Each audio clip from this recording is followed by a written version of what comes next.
आज हम रवींद्रनाथ टैगोर की जीवन कहानी पर चर्चा करेंगे। बंगाली साहित्य की दुनिया में अगर कोई सबसे महान माना जाता है तो वह रवींद्रनाथ टैगोर ही होंगे, जो हम सभी के प्रिय हैं। नोबेल पुरस्कार जीतने वाले पहले बंगाली रवींद्रनाथ टैगोर ने 2000 से अधिक गीतों की रचना की। उनकी लिखी तमाम अद्भुत कविताओं और गीतों से आज भी हर बंगाली उतना ही आहत है। रवींद्रनाथ टैगोर की रचनाएं गीतांजलि और जीवन स्मृति आज भी बंगालियों के मन में याद की जाती हैं। रवींद्रनाथ टैगोर कौन थे? रवींद्रनाथ टैगोर एक बंगाली कवि, नाटककार, कहानीकार, चित्रकार, अभिनेता, दार्शनिक, अभिनेता, लघु कथाकार थे। रवींद्रनाथ टैगोर को कवि गुरु, विश्व कवि आदि विभिन्न नामों से सम्मानित किया गया। गीतांजलि के अंग्रेजी अनुवाद के लिए उन्हें 1913 में साहित्य का नोबेल पुरस्कार मिला। रवींद्रनाथ टैगोर सभी देशों, सभी कालों और सभी लोगों के तीर्थ स्थल हैं। रवींद्रनाथ टैगोर का जन्म 1861 7 मई बंगाल, 1268 वर्ष 25 बैसाख को जोरासांको, कलकत्ता में एक कुलीन ब्राह्मण टैगोर परिवार में हुआ था। यह टैगोर परिवार 19वीं सदी में साहित्य और संस्कृति का उद्गम स्थल था। रवींद्रनाथ टैगोर के माता पिता की पहचान: पिता महर्षि देवेंद्रनाथ टैगोर थे और मां शारदा देवी, वह एक प्यारी महिला थी। रवींद्रनाथ के दादा का नाम राजकुमार द्वारकानाथ टैगोर था। वह एक धनी जमींदार और परोपकारी व्यक्ति थे।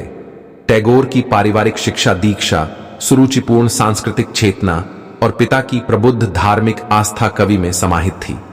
रवींद्रनाथ टैगोर अपने पिता और माता के 8वें पुत्र थे। जब रवींद्रनाथ लगभग 14 वर्ष के थे तब उनकी माता शारदा देवी की मृत्यु हो गई।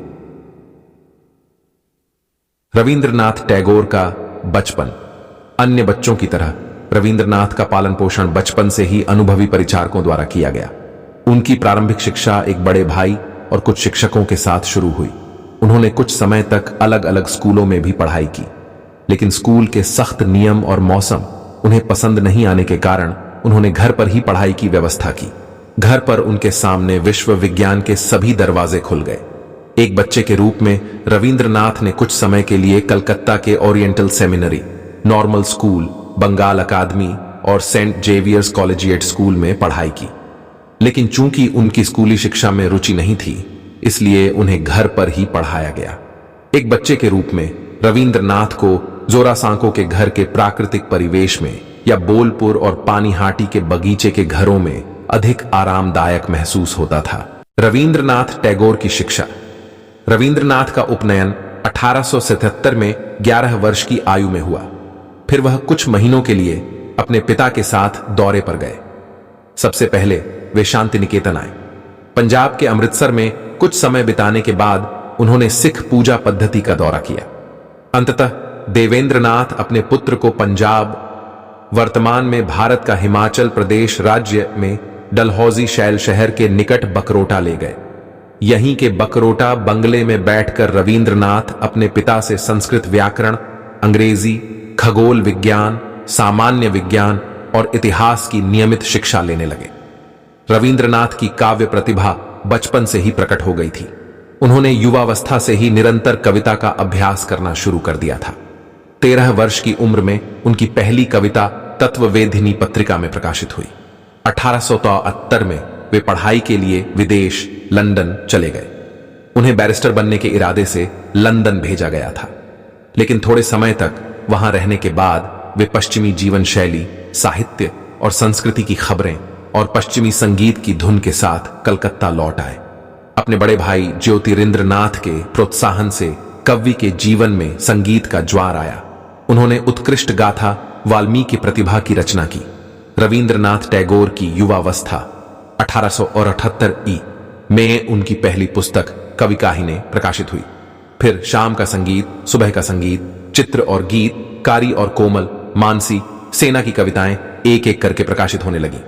फिर चित्रा, चैताली, कणिका, कल्पना, कथा और कहिनी, नैवेद्य, खेया, गीतांजलि, गीताली आदि सामने आई।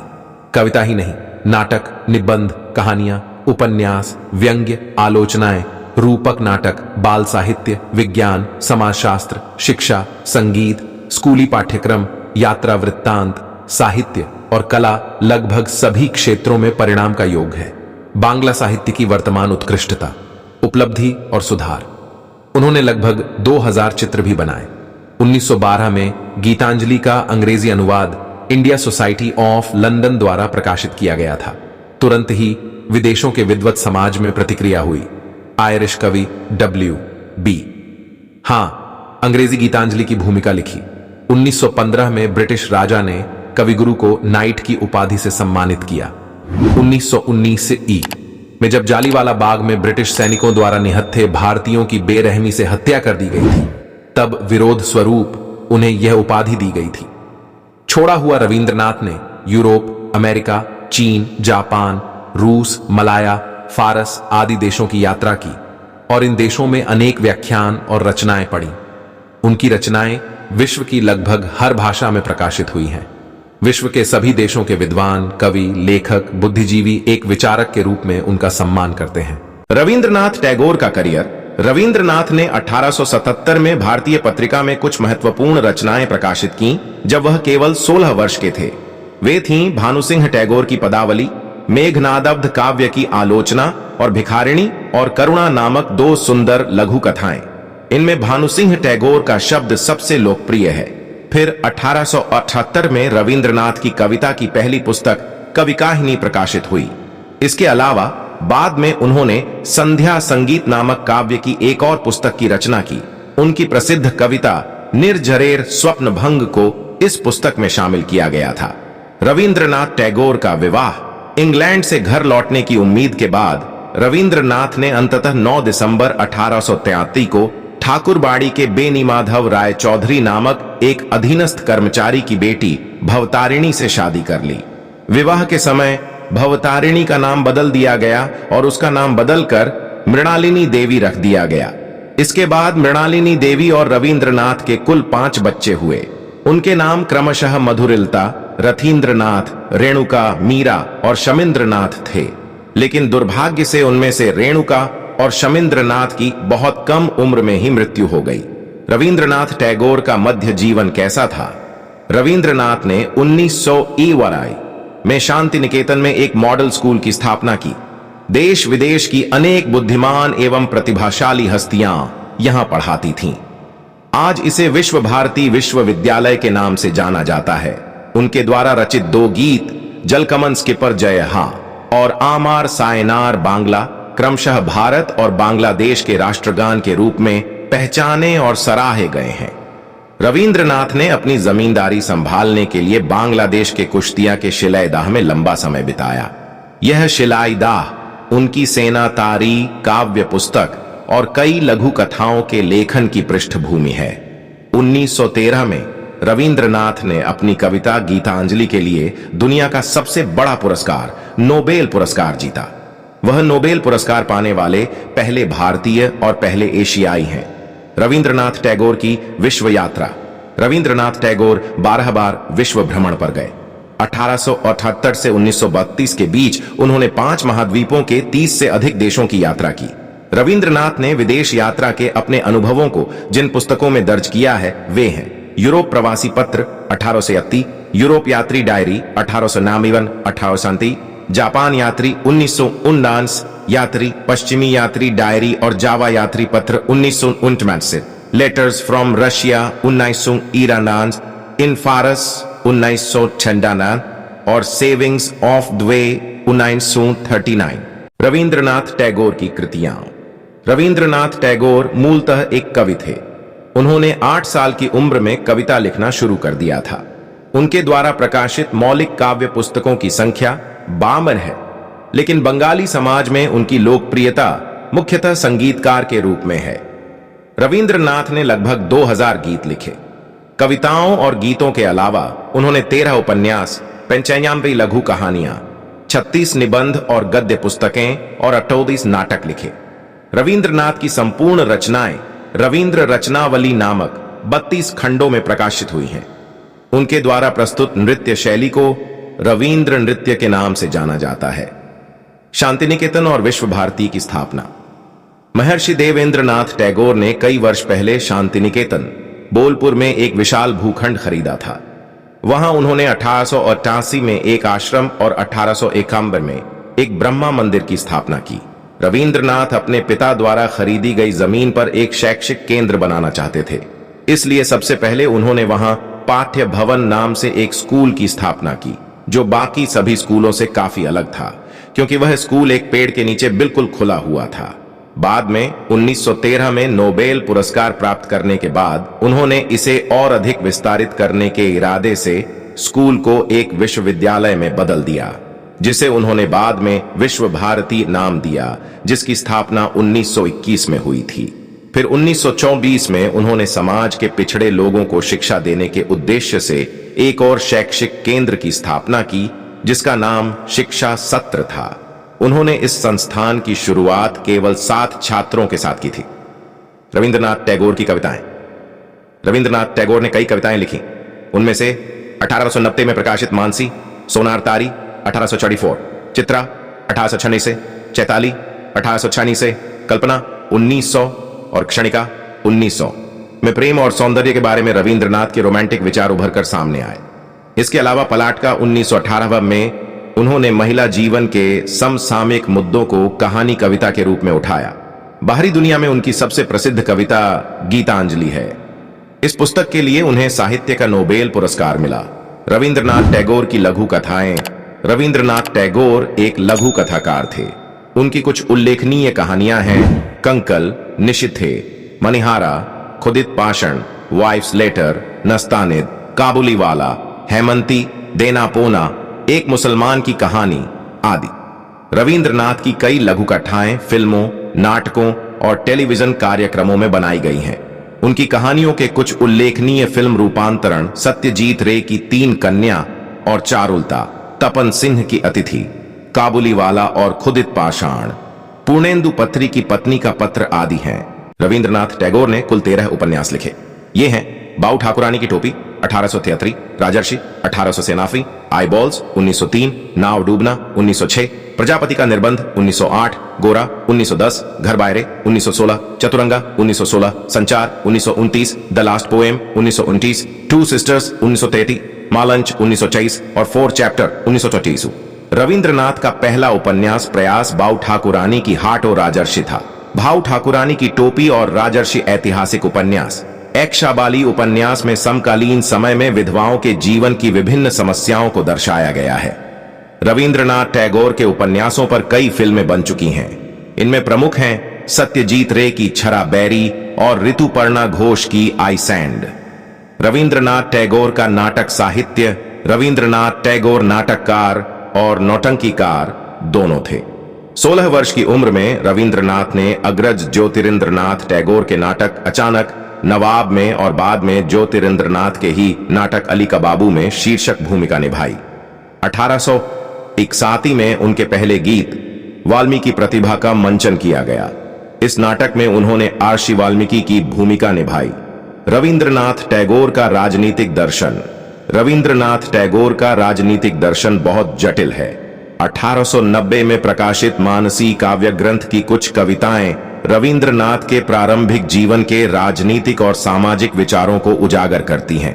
1919 में जलियांवाला बाग नरसंहार के विरोध में रविंद्रनाथ ने नाइटहुड को अस्वीकार करते हुए लॉर्ड चेम्सफोर्ड को लिखे अपने पत्र में कहा, मेरा विरोध मेरे भयभीत देशवासियों की मूक पीड़ा की अभिव्यक्ति है।